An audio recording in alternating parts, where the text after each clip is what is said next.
우리가 신앙생활을 하면서 누구나 다 공통되게 소원하는 것은 하나님의 그 말씀을 통해서 하나님의 진정한 축복을 받고 우리의 신앙생활이 하나님 앞에 영원한 열매를 맺는 것입니다.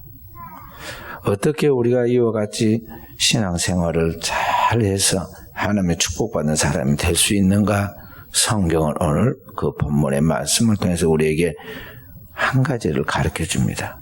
주님이 오늘 그 찾아온 가족들을 다 제쳐놓고 어머니와 형제들을 다 제쳐놓고 지금 그 앞에서 추위하러 따라다니며 하나님의 말씀을 듣고 순종하여 자기를 헌신하는 제자들을 가리켜 이들이 내 형제요 자매요 모친이라고 말함으로써 하나님 앞에서 천국에 들어가는 그리고 영생의 축복을 받는 사람이 누군가를 말씀할 때 오직 내 아버지의 뜻대로 행하는 자라야 한다. 하나님의 말씀을 따라 그대로 사는 사람이 되어야 한다고 하는 이 말씀을 우리가 잘 명심해서 이 속에 하나님의 답이 있다는 것을 우리가 알아야겠습니다. 세상에서 우리가 무슨 일을 할 때 사람들은 대개 혈연이나 지연이나 학연에 따라서 서로 신뢰관계를 형성하고 일을 합니다. 다시 말해서 친인척 관계인가 그리고 같은 동양, 고향 사람인가 또 같은 학교를 나온 동문인가를 살펴서 그런 것이 있으면 공감대를 형성하고 팔이 안으로 굽습니다. 그런데 주님은 지금 혈연관계로 다가오는 형제들을 제쳐놓고 하나님 나라는 그렇게 되어 주어진 것이 아니다. 천국 백성이 되려면 그 영원한 하나님의 말씀, 내 아버지의 뜻대로 사는 사람만이 진정한 하나님의 백성으로서 열매를 맺을 수 있다는 진리를 우리에게 지금 가르쳐 줍니다. 역사 속에 많은 왕조들의 이야기를 보면요.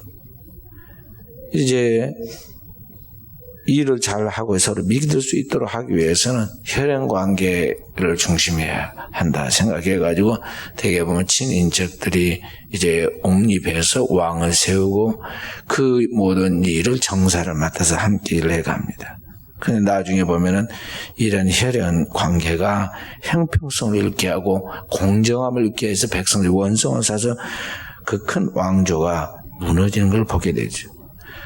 그 큰 권력과 조직을 가지고 있어도 결국에는 막지 못하고 패망합니다. 그러니까 인간의 세계에서 맺어놓은 이런 혈연, 지연, 학연 같은 그런 것들은 일시적인 안정감과 서로를 쉽게 편리하게 하나로 묶어줄 수 있는 공감대를 형성하긴 하지만은 영원한 진리가 아니기 때문에 인심도 변하고 서로의 관계에 대한 신뢰도 변하고 이권 속에서 서로가 원수를 맺게 되어서 너무나 서로 익숙하게 잘 알기 때문에 상대편의 약점을 흔들고 또 다시 서로를 파괴시켜 나갑니다. 그래서 오늘 우리 그리스도인들은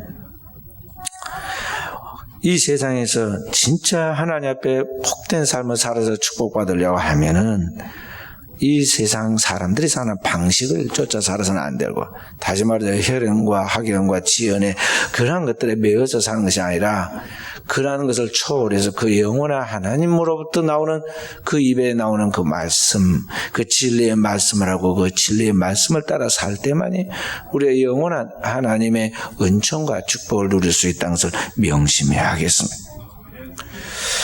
오늘 우리가 살고 있는 세상은 많이 변화했습니다. 너무나 바빠졌습니다. 그렇지만은 아무리 바쁘고 아무리 중요한 일이 많고 아무리 세상이 변화해서 세상에 다른 방식들이 나왔다 할지라도 그리스도인들은 하나님 앞에 기도하고 그 하나님의 말씀을 따라 살아가는 그 삶보다 앞서지 않도록 자신의 삶을 지켜나가야 합니다. 영적인 사람이 영적 삶을 성공할 수 있는 비결입니다. 하나님의 말씀보다 앞서지 말아라 하는 것입니다. 그래서 이 시대에도 살아가는 성도들은 세상 사람들과는 정반대적인 삶을 살아야 합니다. 성경은 이 시대를 본받지 말고 그랬어요. 신령한 그리스도인들이 세상에 살아가는 사람들과 정반대의 삶을 살아야 한다는 것입니다. 세상 사람들은 자기 영혼을 위하여 또 자기 정신적인 내면 심령을 위해서 10분의 1이나 그렇게 준비하고 사용한다면 정반대로 이제 자기의 삶에 대한 일에 10분의 9를 투자하고 정성을 다하고 나아갑니다. 그런데 결국은 세상은 결과적으로 하나님을 잘 믿고 나아가는 사람들이 잘 되고 형통하고 축복을 받죠. 왜 그럴까요? 영적인 하나님의 백성들은 하나님 앞에 머무르는 시간을 10분의 9라고 삼고 기도하고 말씀을 묵상하고 그 일에 순종하고 나아가는 일에 전력을 투과합니다. 그리고 이 세상에서 살아가는 그 삶에 대한 부분은 그냥 10분의 1의 작은 시간을 가지고 나아가지만 결과적으로 보면은 나중에 가서는 그 10분의 1의 이 짧은 시간에 한 그 일이 10분의 9를 투자하는 세상 사람들의 삶을 더 능가한다, 지배한다는 것을 우리가 알 수가 있게 돼. 그리고 여기에 그리스도인의 신비가 있어요. 그리스도인들이 이렇게 하나님의 지혜와 능력을 가지고 세상을 뒤집는 역사를 보면서 세상은 그걸 기적이라고 말하고 이런 기적이 세상을 놀라게 하고 세상 사람들을 감동시키는 거죠. 그래서 우리 그리스도인은 주 앞에서 머무르고 주의 말씀으로 무정하는데 전력 질주해야 돼요. 왜냐하면 그것이 축복의 길이기 때문에 그러하다 하는 것입니다. 성경은 아브라함을 믿음의 조상이라고 말씀했어요. 아브라함은 75이라는 아주 나이가 든 그런 노쇠한 때 하나님 불렀어요. 우리 교회 윤점덕 장로님이 늦게 집사가 되고 권사가 되고 장로가 되었는데 또 우리 교회 긴 역사 속에 유일하게 정식으로 은퇴하는 첫 번째 은퇴 장로님이 됩니다. 그런데 제가 가만히 보면 이 일은 부지런히 하시면서도 젊은 분들에게 가르칠 때 보면요, 이제 내가 나이가 많으니까 나는 이제 아무것도 못하게 됐니? 여러분이 해야 한다고 가르칩니다. 근데 사실 아브라함이 처음에 하나님의 부름을 받은 나이보다 아직은 적어요. 아브라함은 75세 예수를 믿기 시작을 했으니까 75, 만으로 75입니다. 75세 하나님의 부름을 받고 하나님이 그에게 약속하신 말씀을 믿고 따릅니다. 여호와께서 아브라함에게 이르시되 너는 너의 고향과 친척과 아버지의 집을 떠나 내가 내게 보여줄 땅으로 가라. 내가 너로 큰 민족을 이루고 내게 복을 주어 내 이름을 창대하게 하리니 너는 복이 될지라. 너를 축복하는 자에게는 내가 복을 내리고 너를 저주하는 자에게는 내가 저주하리니 땅의 모든 족속이 너로 말미암아 복을 얻을 것이니라 하신지라. 하나님이 말씀하셨습니다. 그리고 그 말씀이 이루어진 그 다음 주간에 아니면 그 다음 달에 아니면 1년 후에나 늦어도 한 3년 지나서는 꼭 말씀이 성취되면 얼마나 좋았겠어요. 왜냐하면 아브라함은 바쁜 사람이에요. 75세 예수 믿고 그때 이렇게 모든 민족의 복의 근원이 되어서 천하 만민이 복을 받는 사람이 되려면 빨리 지금부터 아기를 낳아야 하는데 3년 만에 낳아도 늦잖아요. 그런데 하나님의 응답이 그에게 나타나지 않습니다. 3년이 문제가 아니라 10년이 지나도 아이가 태어나지 않고 20년이 지나도 태어나지 않습니다. 30년 가까운 세월이 지나서 25년이 됐는데 아브라함의 나이 99세가 되었습니다. 우리나라 사람들로 말하면 백수라고 합니다. 99세 백수라고 그래. 일백백제 획을 하나 떼어가지고 힐백제를 써서 백수라고 그래. 100세를 바라보는 나이다. 그런 나이 뜻이에요. 그러니까 존중하고 대단한 하늘이 내린 수명이 아니면 그렇게 못 산다는 것이라 이 백수가 되면 큰 잔치를 하죠. 그런데 그때가 되어가지고 이제 그 몸이 막대기처럼 말라가지고 죽은 것 같이 되었고 노쇠해졌고 그 아내도 역시 90이 넘어서 절대 임신하여 자녀를 낳을 수 있는 그런 몸이 아닌 돌같이 된 성녀가 되었는데 그런데 아이가 아직 없었다 이 말이죠. 어느 날 그러한 아브라함과 사라에게 주님께서 천사를 대당하고 찾아오셨습니다. 그리고 그에게 말씀하십니다. 창세기 18장 10절 말씀입니다. 내년 이맘때 내가 반드시 내게로 돌아오니 내 아내 사라에게 아들이 있으리라. 장막 뒤에서 그 말을 듣는 사라가 속으로 어이가 없어서 웃었습니다. 내가 나이가 몇이고 내 남편은 어떠한데 하고 속으로 웃었어요. 그랬더니 주님이 말씀하십니다. 왜 사라가 웃느냐? 사라가 깜짝 놀라가지고 장막 뒤에서 숨어서 듣고 있었는데 자기도 모르게 안 웃었습니다 하고 떠들었어요. 주님이 아니라 네가 웃었느니라. 그 다음에 주님이 말씀하십니다. 여호와께 능치 못할 일이 있느냐? 기한이 이를 때 내가 내게로 돌아오니 사라에게 아들이 있으리라. 하나님의 말씀이 그 심령의 밭에 떨어지고 그 하나님 말씀이 이제 일하기 시작합니다. 말씀이 떨어지는 분명하게 아브라함과 사라에게 내년 이맘때에 내게 아들이 있으라고 말씀하니 그 말씀하신 대로 이제 하나님 말씀이 일하셔서 역사하십니다. 그래서 1년 후에 아들을 낳아요. 성경은 그 이야기를 창세기 21장 1절이 이제 이렇게 말씀하십니다. 여호와께서 말씀하신 대로 사라를 돌보셨고 여호와께서 말씀하신 대로 사라에게 행하셨으므로 사라가 임신하고 하나님의 말씀하신 시기가 되어 노년에 아브라함에게 아들을 낳으니 그랬어요. 말씀하신 대로 말씀하신 시기가 되어 하나님의 말씀입니다. 그리고 실제로 그렇게 해서 태어난 아기가 아브라함이 100살이 되었을 때 태어난 아기가 언약의 씨인 이삭입니다. 그래서 아브라함의 집에 이 이삭은 사연이 많아가지고 하나님이 처음부터 약속할 때 얼마나 희망을 주었고 설렜겠습니까? 그래서 웃었습니다. 그런데 그 웃음이 오래가지를 못하고 근심이 되었는데 그 오랜 기간 동안 얼마나 근심이 되었겠어요. 어느 날 주님이 찾아오셔서 내년 이맘때 내가 아들을 낳으리라 하고 말씀하니까 장막 뒤에서 웃었습니다. 어이가 없는 웃음입니다. 그런데 실제로 그때부터 그 죽은 것 같은 몸뚱이에서 아이가 임신되어가지고 잉태된 징조가 보이기 시작합니다. 설레는 웃음을 웃었습니다. 그리고 실제로 그 아이가 1년 후에 태어나서 100살 된 아브라함이 아들을 낳았습니다.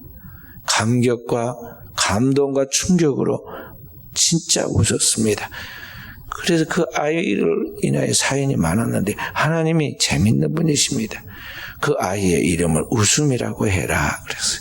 그래서 이 히브리어로 이 웃음이라는 말을 여기 이삭이라고 합니다. 영어로 아이삭이라고 하는 이름을 주었어요. 하나님은 오늘 우리의 삶의 한가운데 찾아오셔서 우리를 웃게 하시는 하나님이시다 하는 것입니다. 바로 그 하나님이 오늘 우리에게 동일하게 일하기를 원하십니다. 그래서 그 하나님 앞에 우리가 하나님이 일하시게 만들어야 합니다. 하나님이 우리에게 일하게 하려면 오늘 우리도 그 하나님 말씀을 잉태하고 그 말씀을 내 생각 속에 내 마음 속에 깊이 받아들이고 인내해야 하는 것이죠. 하나님의 말씀이 내 속에서 일하시게 만들어라는 것입니다. 많은 사람이 교회를 다니기는 다니는데 하나님 말씀과 상관없는 삶을 살아가고 하나님 말씀과 상관없는 생각을 가득 채워가지고 있으면서 무슨 이야기하면 걸핏 이야기 나옵니다. 내 생각에는 이러저러 하고 나는 이렇게 생각하는데요. 나에게 이래라 저래라 하지 마세요. 난 내 생각대로 하고 말 거예요. 고집을 부립니다. 하나님의 뜻이고 하나님의 그 영원한 진리의 말씀인데 그 말씀을 따르지 않고 내 생각을 하나님 뜻과 말씀인 것까지 절대화하고 자기를 신처럼 숭배합니다. 결과가 어떻게 돌아갈까요? 결과가 결정적으로 내가 추구하고 소원하는 그 일은 실패하고 만다는 것을 알아야 돼요. 마귀가 우리를 속입니다. 내 생각이 그럴듯하고 내 생각대로 될 것 같은, 내 생각처럼 내가 하나님처럼 될 것 같은, 만국의 영화가 주어질 것 같은, 이 세상에 행복할 것 같은 그런 착각에 빠지게 합니다. 그런 자기의 생각이 마귀란 걸 알아야 돼요. 주님이 베드로에게 내가 하나님의 일을 생각지 아니하고 사람의 일을 생각하는도다. 사탄아 내 뒤로 물러가라. 사탄이 다른 게 아닙니다. 악한 영입니다. 악한 영이란 말은 악한 생각이란 뜻입니다. 악한 생각, 그 세상적이고 정력적이고 마귀적인 생각인데 그것이 내 속에 딱 뱀의 또아리가 쳐가지고 거기에 나무 둥지 밑에 웅크리고 있듯이 내 속에 다 깊이 뿌리를 내리고 있습니다. 그래서 그 생각대로 하게 만드는데 그것이 아주 그럴듯하게 내게 잘못된 픽션, 환상을 줍니다. 그리고 그렇게 생각하면 기분이 좋아지고 흥분되고 설렙니다. 그러나 결과적으로 그것은 파멸로 달려가는 사단의 음성이라는 것을 알아야 돼요. 그래서 주님께서 아무든지 나를 따라오리거든 자기를 부인하고 자기 생각을 버리라는 것입니다. 자기 십자가를 지고 그냥 대충 버린 게 아니라 철저하게 십자가에 매달아 죽으라는 것입니다. 생각을 없애라는 거예요.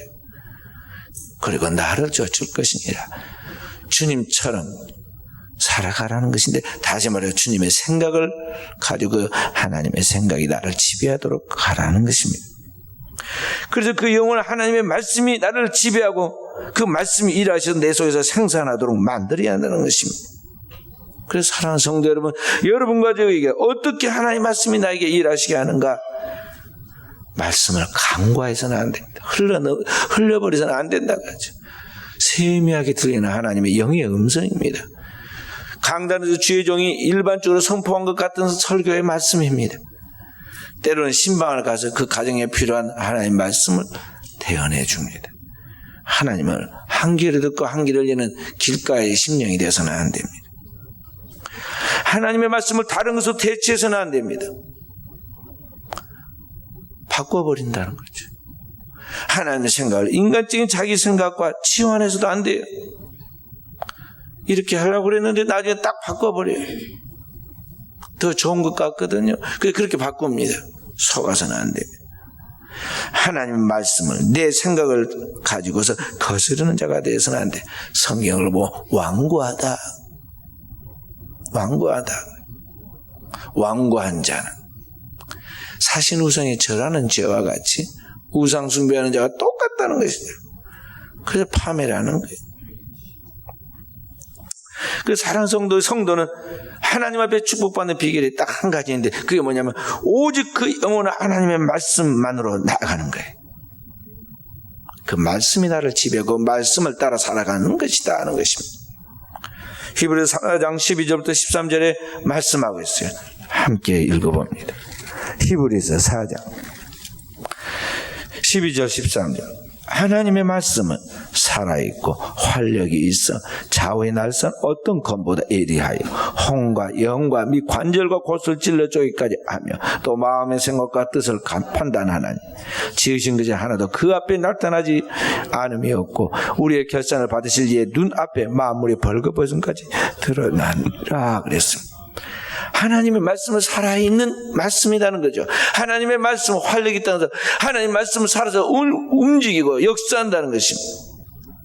그래서 우리의 영과 혼과 우리의 심령과 관절과 골수 우리의 영혼부터 영혼까지 우리 자신만이 아니라 모든 만물 가운데서 그 말씀이 살아서 역사하고 있다는 것이죠. 그 말씀으로 천지를 창조하였고 그 말씀으로 우리를 구속하였고 그 말씀을 통해 세상을 심판하고 그 영원한 새하늘과 새 땅을 우리에게 주시는 거예요. 그래서 성도는 그 말씀으로 사는 성도가 돼야 돼요. 사는 성도로 가만히 우리 자신에게 생각해 보시기 바랍니다. 내 삶의 실패의 원인이 뭘까요? 말씀 따라 살았더니 실패했나요? 아니면 하나님 말씀이 아닌 내 생각을 쫓아 살았는가? 자기를 살피라는 것이죠. 그게 신앙생활이고 큐티이고 영적 생활의 자기 점검이에요. 너무너무 하나님의 말씀과 동떨어지는 오늘 현대인들의 삶을 바라보면서 오늘 그 모습이 내 모습이 아닌가를 생각해 보라는 것이죠. 성경이 다윗의 생애와 사역의 최악의 위기의 순간의 모습이 나옵니다. 다윗이 하나님 말씀을 주야로 묵상하더니 하나님이 그와 함께 하셔서 하나님의 영역과 지혜가 충만하셔서 다윗이 어디로 가든지 하나님이 그를 이기게 하시죠. 그래서 다윗이 이스라엘의 가장 큰 땅덩어리를 소유하고 주변의 나라들을 다 정복하고 전성기의 절정에 오릅니다. 그때 마귀가 시험을 하는데 어느 날 햇사람 우리아의 아내를 보고 아내 밧세바를 보고 하나님의 말씀을 어기고 범죄하게 되죠. 그때부터 가정에 큰 시험이 오기 시작합니다. 재앙이 다가옵니다. 그 아버지를 이어서 왕이 될 사람이 암논이 은행 심사를 잘해서 왕다운 준비를 해야 하는데 그 암논이 엉뚱하게 자기의 이복 누이인 다마를 강간하고 그녀를 집에서 내쫓는 아주 못할 짓을 하게 되죠. 왕은커녕 아주 파렴치한 그런 양아치 모습을 지금 보인다는 거죠. 그러자 그 안가품으로 이번에는 그 다말의 친오빠였던 압살롬이 어느 날 기회를 보다가 암논을 쳐서 죽이고는 그 어머니의 친정인 그술왕 달메가 있는 외갓집으로 도망을 갑니다. 다윗의 가정의 자녀들이 정상적으로 크지 못하고 막 이상한 일에 휘말리고 불결하고 부도덕하고 어디다 내놓고 말하기도 부끄러운 가정 안에 아주 수치스러운 일로 인해서 다윗의 체면이 완전히 땅에 떨어집니다. 그래도 인간의 정이 있어서 다윗이 다른 나라로 도망가 가지고 있는 이 압살롬에 대한 생각이 간절한 줄 알고 이 다윗의 심리를 다 꿰고 있는 장군 요압이 다윗을 설득해 가지고 가서 압살롬을 데려오죠. 그래서 다윗 왕과 화해합니다. 그래서 돌아오는 압살롬은 그 아버지를 신뢰하지 않고 증오합니다. 밖에서는 뭐 사람들이 대단한 영웅호걸이라고 그렇게 신봉한가는 모르지만 집에 와보니 완전히 무능하고 분별력 없고 자신도 떳떳하지 못하지만은 또 자녀들이 잘못했을 때는 엄하게 꾸짖어서 바로 잡아야 하는데 자녀한테도 그냥 꾸짖을 용기도 없고 꾸짖지도 못하고 바로 가지 못한 걸 보면서 아버지를 무시합니다. 그래서 아유 저렇게 무능한 아버지 이제 끝났다. 아버지 대신 내가 왕이 돼야겠다. 나는 그런 자격을 갖추고 있는 아들이니까 내가 왕이 돼야겠다. 순서도 그렇게 되니까 압살롬이 자신이 왕이 될 준비를 합니다. 또 조건도 좋습니다.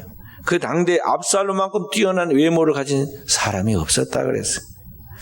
모든 사람이 보면은 반할 정도의 그런 외모를 가졌어요. 그 압살롬이 왕궁 문 앞에 서서 억울한 일을 당해서 왕에게 호소를 하는 사람도 있으면요, 왕자라는 그 지위를 이용해서 그의 문제를 다 해결해 주고 겸손하고 따뜻하게 그를 품어서 백성들의 마음을 훔칩니다. 그 얼마나 그를 좋아했던지 왕 주위에 있는 문무백관들이 200명이나 그를 따르게 되었고, 심지어는 다윗 왕이 친구이면서 모든 국사를 그동안에 맡아서 처리하는 뒤에 책사가 있었는데 아히도벨이라는 책사가 거기에 다윗 왕 대신에 이 압살롬을 돕게 되죠.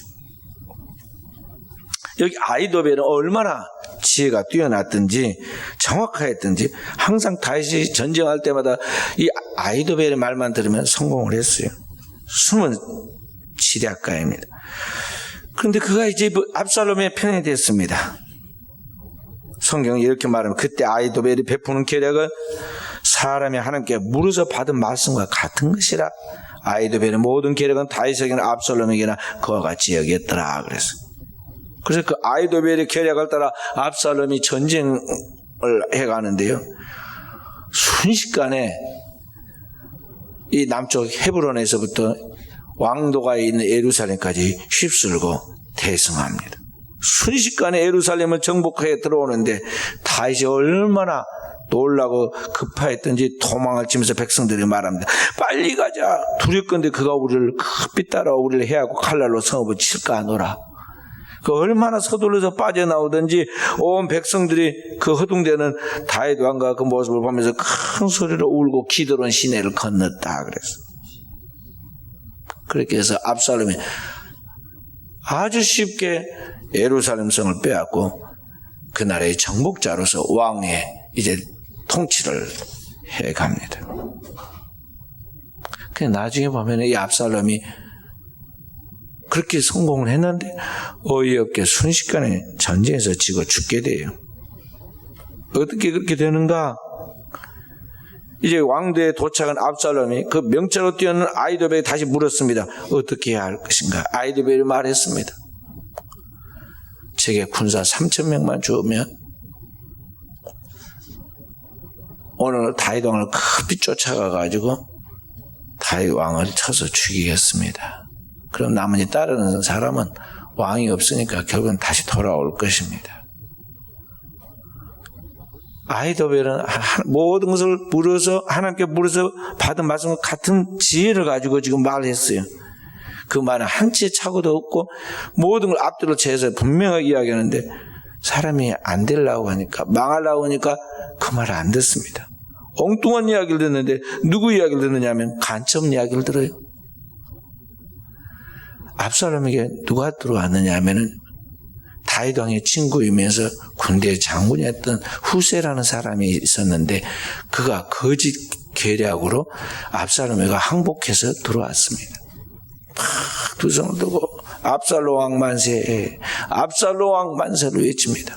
아니 당신은 우리 아버지 다윗과 친구 아닙니까? 근데 왜 오늘날 나에게 찾아왔습니까? 그러니까 그전에는 아버지를 섬겼지만 이제는 그 아들을 섬기는 것이 마땅한 것 아니겠습니까? 대세를 따라 움직이는 게 정상 아니냐 그런 말이에요. 이제는 압살롬 왕을 내가 섬기겠습니다. 가짜가 때로는 진짜보다 더 진짜 같거든요. 거짓이 진실을 더 사람의 마음에 유혹을 줍니다. 압살롬이 그의 거짓 항복과 말을 듣고는 마음에 쏙 들었습니다. 그래서 책선을 아히도벨인데 아히도벨의 말로 끝마치지 않고 엉뚱하게 후세를 불러가지고 후세의 말도 들어보자 그랬어요. 후세가 딱 들어와가지고 압살롬의 이야기를 들어보니 큰일 났습니다. 아히도벨의 말대로 하면 정확한데 지금 쫓아가면 아직 백성과 함께 허둥대고 가고 있는 다윗 왕은 분명히 붙잡힐 것이고 준비가 안 된 그들은 이 준비된 군사들에서 급습을 당해서 반드시 죽게 될 것인데 이거 큰일 났습니다. 그래서 다윗 왕을 구하려고 막 거짓말을 진짜같이 지어냅니다. 압살롬에게 이야기합니다. 당신도 아시거니와 당신의 아버지 다윗 왕은 보통 분이 아닙니다. 그런 전쟁의 영웅입니다. 그분이 나 잡아라 하고 지금 들판에 나 잡으라고 그러고 있겠습니까? 이미 그는 다 가서 새끼 빼앗긴 앙금처럼 화가 나가지고 동굴 속에 깊이 숨어 있다가 압살롬의 이 군대가 지금 쳐들어왔다는 말을 들었을 때 그들을 순식간에 공격해서 사로잡아서 쳐서 죽일 것입니다. 그러면은 아무리 용맹이 대단하고 군대가 숫자가 많은 압살롬의 군대를 할지라도 그때부터 사기가 저하게 될 것이고 그래서 크게 난처한 일을 당할 것입니다. 그는 이렇게 하십시오. 거짓 계략을 또 말했습니다. 왕께서 압살롬 왕께서 친히 백성들을 저 단에서부터 베들까지 다 모으고 전쟁터로 직접 나가서 지휘를 해서 다해서 포위하되 만약 그 어느 성에 들어갔다면 그 성을 다 에워싸가지고 끈으로 꽁꽁 묶어가지고 통째로 그냥 바다에다가 그러다가 던져버리면 됩니다. 마치 이슬이 하늘에서 내린 것 같이 순식간에 그렇게 해버리면 됩니다. 그래서 그 얼마나 황당무계한 소설이에요. 그래서 사람이 망을 하니까 그 이야기 귀에 쏙 들으면서 아주 마음이 흡족했어요. 압살롬 마음에. 그래서 오늘은 아히도벨보다 후세의 말이 더 좋다. 그렇게 이야기하고는 결정적 순간에 아이도벨의 말을 듣지 않게 됩니다. 결국은 어떻게 됩니까? 후세 말대로 사람을 많이 모으고 전쟁터로 나갔습니다. 근데 그날의 전쟁이 잘 안 풀립니다. 그러다가 압살롬이 그 전쟁에서 밀려가지고 도망을 치는데, 압살롬이 제일 인물이 잘났는데 잘난 인물 중에 제일 장점이 어디냐? 머리카락이었어요. 건강미라서 넘치는 이 머리카락이 탐스러워 이 머리를 쫙 뽐내면서 잘 우리식으로 말하는 드라이를 해가지고 그리고 전쟁터로 나갔는데, 그게 상수리 나무 밑으로 지나가면서 그 내린 나뭇가지에 탁 머리가 걸려가지고는 대롱대롱 하고 있는데, 왕이 타는 노새는 밑으로 빠져나가고 없어요. 그 소식을 듣고는 요압이 군대를 거느라서는 창 10개를 가지고 와가지고 순식간에 그걸 찔러가지고 죽여버리잖아요. 그리고 돌로 덮어버립니다. 그렇게 해서 그의 장점인 머리칼 때문에 목숨을 잃게 되죠. 그러기 전에 그는 그에게 주어지는 하나님의 입으로 나오는 말씀을 멸시하다가 결국은 그렇게 된 것입니다. 그렇기 때문에 여러분과 제가 지금 내 생각이 옳은 것 같고 사람들의 말이 그럴듯하여 내게 유익을 줄 것 같이 생각되지만은 세상의 말도 자기의 생각도 믿어서는 안 돼. 우리는 성경을 또 계시되고 오늘 하나님의 강단을 통해서 세미하게 들려오는 그 하나님의 목소리에 경청해서 그 하나님의 말씀만 붙들고 나가야 한다는 것입니다. 어떻게 나가야 되냐? 어린아이처럼 순결하게 하나님의 말씀을 믿고 나가야 돼요. 성경은 너희가 돌이켜 어린아이같이 되어야 한다 그러잖아요. 사도 바울은 복음을 전하다가 죄인의 몸이 돼가지고 로마로 압송돼 갑니다. 큰 태풍 유라굴라가 불어가지고 보름 동안 한 바다 가운데서 햇빛도 보이지 않고 비바람이 몰아치는 그 풍랑으로 배가 뒤집힐 때 그렇게 보름을 지나서 살 소망이 다 끊어지고 결국은 죽는다는 게 지금 직감되어 올 그때입니다. 다 이제 포기하고 삶을 포기하고 있을 때 사도 바울이 그 배에 있는 사람들이 이야기합니다. 걱정하지 마라. 죽지 않는다. 한 사람도 죽지 않는다. 반드시 우리가 육지에 내려서 살게 될 것이다. 하나님의 어젯밤에 내 곁에서 내게 말씀하시기를 내가 반드시 가해사의 앞에 서게 되겠고 천하 만민에게 하나님의 복음을 전하게 될 것이라고 말씀하였다. 그러니 나는 내게 말씀하신 그대로 데려가 하나님을 믿노라. 환경이 바뀐 것이 아닙니다. 비바람이 멈춘 것이 아닙니다. 구원자가 나타나가지고 큰 배가 와서 그대로 구해준 게 아닙니다. 단지 사도 바울은 하나님이 그에게 말씀하신 그 말씀, 그 세미한 음성을 믿었다 하는 것입니다. 그리고 나중에 어떻게 됐습니까? 사도 바울이 하나님 말씀 믿은 그대로 그 백성들이 다 그 풍랑에서 구원을 받았는데 육지에 내렸고 보니까 273명이 살아났어요. 그러니 오늘 우리도 어떤 현실 속에서도 한치 앞이 보이지 않는 칠흑한 어둠 속에서도 오직 그 하나님의 말씀을 믿는 사람이 되어야 한다는 것입니다.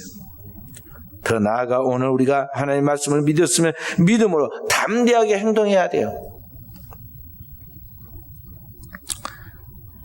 오늘 여러분과 제가 신앙생활 하면서 믿기는 믿는데 나중에 결정적 순간에 뒤로 꽃무늬를 빼거나 결정적 순간에 인간의 생각으로 돌아가거나 나중에 보면 잘못된 방법으로 나가요. 믿음의 결과는 오늘 그 믿음으로 행동하는 데서 결과가 오는 거예요. 믿음의 담대함을 가져야 한다는 것이죠.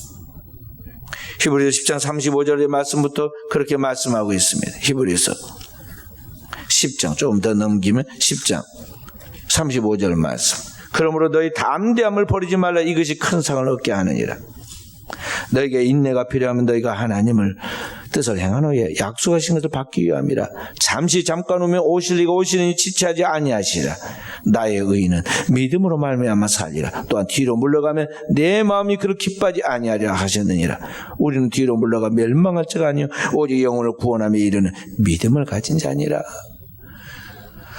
진짜 하나를 믿었으면 믿음으로 앞으로 나가라는 것입니다. 죽으면 죽으리라고, 망하면 망하리라고 나가야 돼요. 하나님의 진리의 말씀을 믿었다면 나의 상식과 경험과 모든 것을 초월해서 끝까지 행동으로 나아가야 한다는 것이죠. 그럴 때 뒤로 물러가면 하나님이 기뻐하지 않는다고 그랬어요. 반면에 담대하면 상을 받는다고 그랬습니다.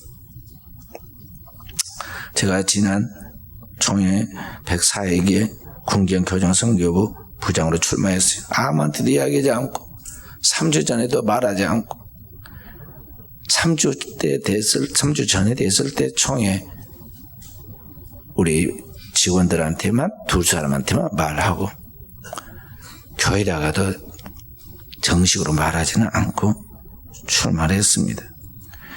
총회 2번째 올라간 사람이 부장을 출마한다니까 단 한 사람도 이에 대해 가능성을 긍정적으로 말하는 사람이 없었어요. 전화하면 할수록 사람을 만나면 만날수록 다 나로 하여금 낙심하고 실망케 하고 겁을 주는 이야기들이었어요.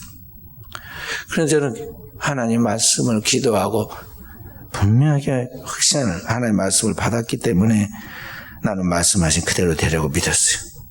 총회 주일날 총회 전날인 주일날 저 일본을 건너서 큰 태풍이 밀려오고 경상도 쪽으로 간다고 그랬어요. 그 폭우를 뚫고 가는 사람이 좀 위험하고 이상한 사람처럼 보입니다. 그리고 총회가 시작되고 총회 다시 되는 그 다음날까지 새벽까지 나오지 마라. 나오면은 상처받는다고 압력이 들어왔어요. 그래도 흔들리지 않고 침착하게 기도하고 준비하고 나갔어요. 그리고 나갔는데 뚜껑을 딱 열어보니까 어떻게 됐습니까? 3배 차이로 압도적인 표차로 군경교정선교부의 상임부장으로 당선이 돼가지고 바로 그날부터 보고를 하기 시작하고 준비하고 총회에 나가서 석상에서 보고하기 시작했어요. 그래서 사람들이 다 이야기하기를 그 사람이 한 게 아니라 하나님이 하시니라 다 그렇게 고백을 합니다. 절대 될 수 없는 거다는 거죠. 오늘 우리 성도 여러분과 제가 하나님의 말씀을 그냥 한 귀로 듣고 한 귀로 흘려서는 안 되고 하나님의 말씀이 법이고 규칙이고 생명이라는 걸 알고 그 하나님의 말씀을 그대로 믿고 나가야 돼. 그래야 우리의 삶에 승산이 있다. 우리의 삶의 결과가 선한 결과가 주어진다 하는 것입니다. 사무엘하 23장 1절부터 6절에 보면 사무엘의 다윗의 마지막 이야기가 나옵니다.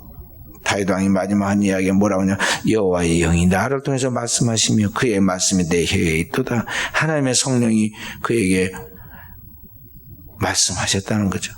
그리고 그 말씀이 그의 입술, 그 혀에 있다고 그랬어요.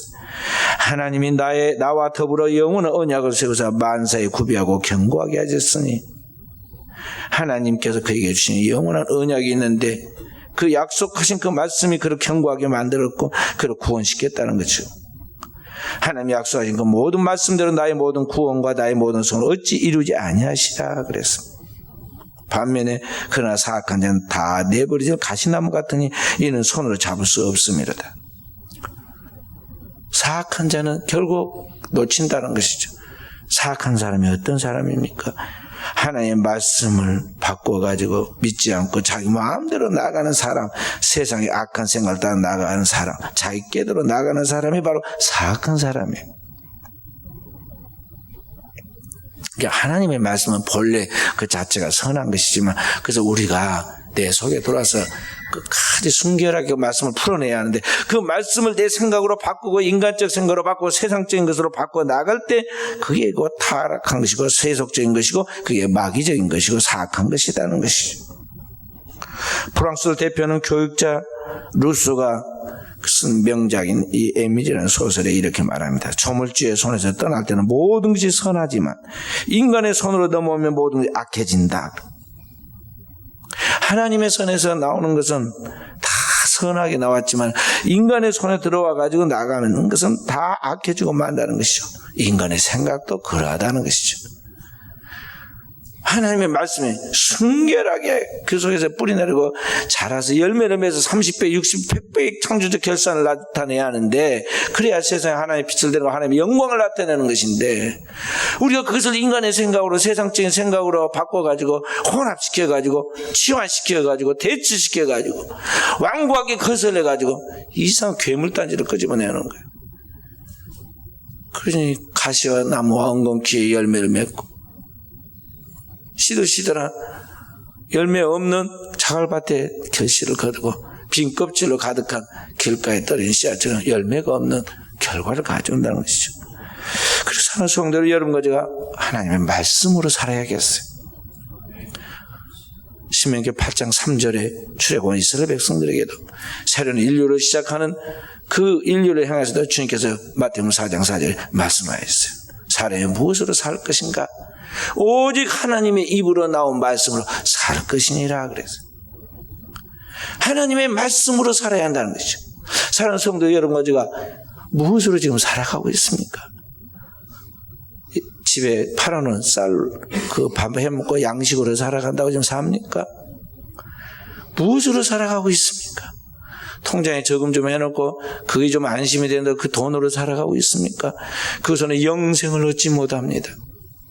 영원한 하나님의 구원의 축복을 갖지 못한다는 것이죠.